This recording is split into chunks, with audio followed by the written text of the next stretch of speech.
and encouragement to start to break free from that shut down place. It's a song called Feel.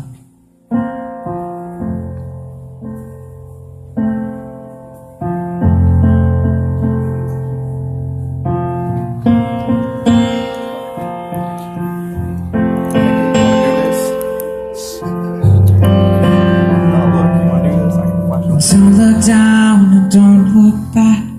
There's nowhere left for you to go but home now.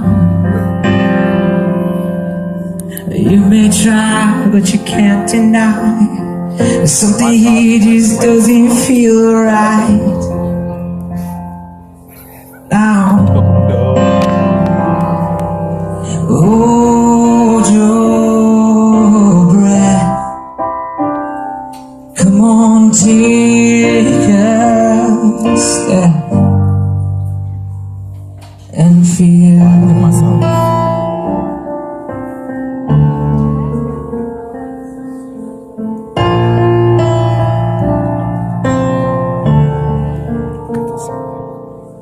It's been too long, we've gone so far.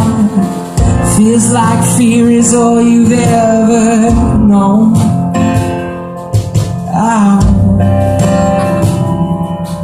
The night is cold and you've gone numb, trying hard to break your heart of stone.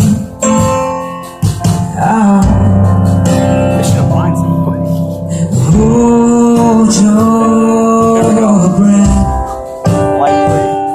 Come on, take a step and feel.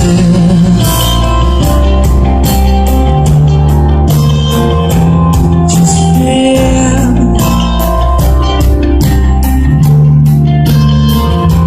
Just feel.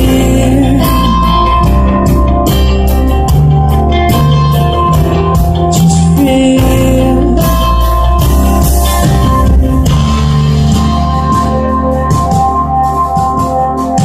Guess it's not right now.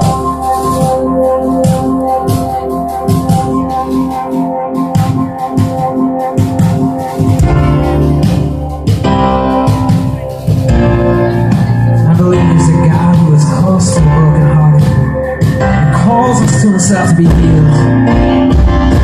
Just feel.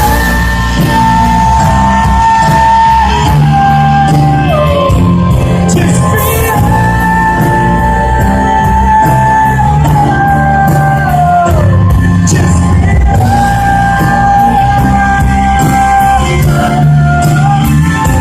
Just feel. Just feel.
I want to thank you guys again for coming out tonight.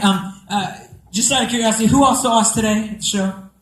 Awesome. In case you didn't see us, we were here at Edison High School. We did an assembly where we were talking about making choices, that kind of thing. I got to tell a couple of stories from my life, which, went from there. And I hope it's okay. I have one more story about my life. It's when I was in high school, actually, like middle school and high school. It's only going to take a couple of minutes, but if you want to get comfortable and have a seat, that's fine, or you can stay right there. Either one's fine. Just wanted to let you know. A couple minutes and then we'll do some more show, okay? We got some more songs for you and everything. All right? But here's the thing. When I was in middle school and high school,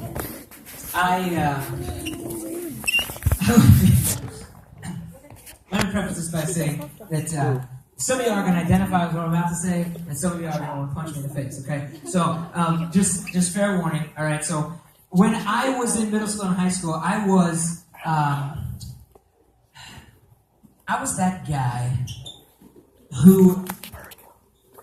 Let's just say that if I got in trouble in school, it probably should have made headlines in the newspaper or something, right? Like, I was a goody to the max, right? Just as an example, from 7th to 12th grade, I got 1 detention in school. And I got that detention for being 1 minute late for school. So watch out, I'm on the verge of full-on rebellion, okay? Like, I mean, that's it. I was a good kid, right? I was the kind of kid that kind of made all the other well-behaved kids look not as good, okay? Because I was just that guy. And here's the thing, I am not saying any of that to brag, and you're going to find out why in a minute, okay? But that was just me, right? Now, just so you know, so that you have the background for some of the rest of the story to make sense, go with me on this. I was a church kid, okay? My dad was a pastor. That meant I was in church at least 3 times a week, okay? Like Sunday morning, Sunday night, Wednesday night, all that, sometimes more. And on top of that, I went to a Christian school, right? So you talk about a church bubble kid, that was me, all right? You got to know that for the rest of this to make sense, okay? But here's the thing, when we go into places, if you're anything like me and you hear people talk about making good decisions and people say do the right thing and look out for other people, that kind of thing, when they talk about making good choices. If you're anything like me, one of my questions when somebody says something like that is, why? Like, what's the big deal? Why don't I just do what I want, get mine, do what I want to do? Who cares about other people, right? Like, that's a legitimate question. That's a question some people ask when it comes to this thing. And here's the thing, when I was in middle school and high school, the why behind me being a good kid was not because I wanted to make other kids look bad. It wasn't because I wanted all the teachers and the adults around me to think I looked good. It wasn't any of that. The reason I was so well behaved in school and pretty much everywhere else that I went was because, frankly, I was living in terror. I was terrified. I was incredibly fearful that if I ever messed up one time, or if I ever made a mistake, if I ever did anything that was less than perfect, and I was on a one-way ticket to hell. Now, I grew up in church, right? I knew about hell, knew about God, that kind of thing. I understood all that stuff, but the problem is, somewhere along the line, I got this idea that I had to do things right. I had to be perfect. I had to make sure that it was all right, and in order to be safe, right? One example, okay, of this like perfection mentality, this fear, is my freshman year of high school. When I was a freshman in high school, we had English classes, okay?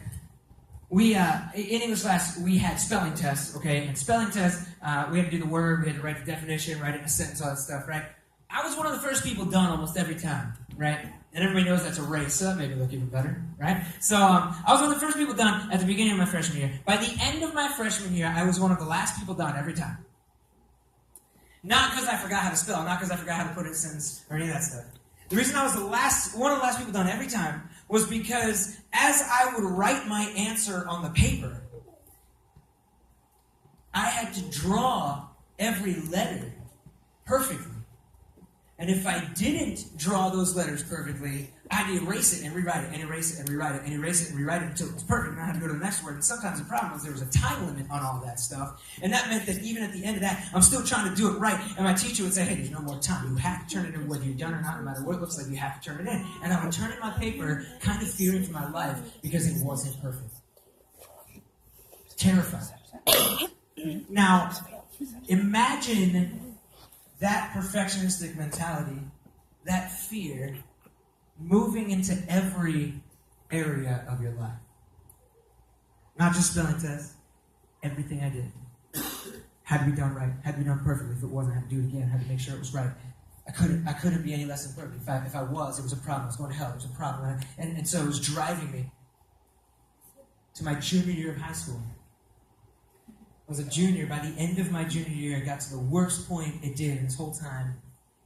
And I found myself sitting in a chair across from a psychologist getting counseling for something called obsessive-compulsive disorder, which is a anxiety disorder where you have fear and you have to do things to get rid of that fear, and just kind of is a cyclical thing that just kind of drives you down further, can lead to depression, all kinds of stuff. That was my life in high school. All because I was terrified. Now here's the thing. Some people hear that part of my story and they're like, man, if church and the Bible and this whole God thing messed you up so badly, then it would be entirely fair to say, forget it. Like, this is useless, this is hurting me, this is a problem. Forget all that stuff, move on with my life, and be done. And I think that's a fair argument initially, except the crazy thing about my experience with that was that as I got through it, I realized that it confirmed what the Bible has to say even more. Now, let me just explain that real quick. In case you've never been to church, and if you're not familiar with it, even if you are, just a little recap. A couple of things the Bible tells us are these. One, the Bible tells us there's a God. Two, the Bible tells us that God created the world, created everything in the world, okay? It tells us that God created the world perfectly, and He created the world to work a certain way, okay? He created it to work according to physical laws, okay? That's the stuff you learn in physics class and geometry and all that stuff. The world works according to those principles, okay? You understand that, like, if you break a physical law, there could be consequences. Like if you step off a building, you will fall, okay? Because it's called gravity, and that's a thing, right? And so if you break physical laws, you can wind up in trouble. Well, here's the thing. God also set up the world to work according to something called like a moral law or according to rules that show us how to interact with people.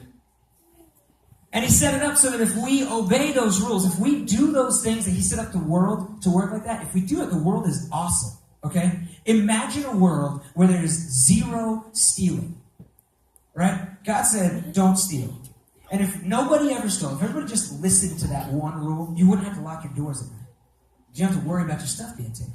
So God set up these certain rules for us to live by. And when He did, if we would go by, the world would be awesome, okay? But the same way that if you break a physical law, you're going to have consequences. When you break a moral law, you're going to have consequences. Even if you don't believe in God, I'm sure you pretty much agree with me that the world's pretty messed up. Because people messed with these laws that would show us how to be really, how to have a